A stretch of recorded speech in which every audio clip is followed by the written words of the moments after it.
આ છે મારું ખેતર, તમે જોઈ શકો. આ પાણીની ટંકી છે અને આ બાજુ પણ એક લીમડો છે. અને આ અમારા ખેતરમાં ભાગ્યા રે એમનું રહેવા માટેનું સાપરું કહેવાય. તમે શું કહો સાપરાને કહેજો. આ ભાગ્યાનું કૂતરું પણ છે અને આ સાપરું છે. હવે હું તમને મારા ભાગ્યાનું સાપરું દેખાડું. અંદર જઈને બધું જોઈ શકો છો. આ ગોદડા પડ્યા છે,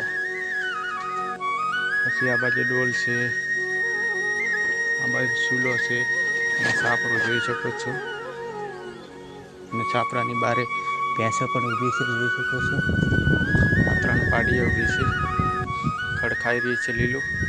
અને તમને આ લીલું લીલું દેખાય છે. મગફળી વાવેલી છે અને આ બાજુ આ મગફળી છે. આ બધી મગફળી છે, જોઈ શકો છો.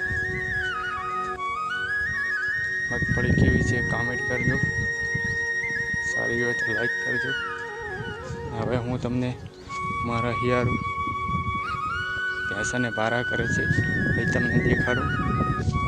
જોડ્યા રહેજો વિડીયામાં અને લાઈક ફોલો કરતા રહેજો. મગફળી પણ વાવેલી છે. આ બાજુ 2 મોટા લીમડા પણ ઊભા છે. આ જોઈ શકો છો દ્રશ્ય તમે.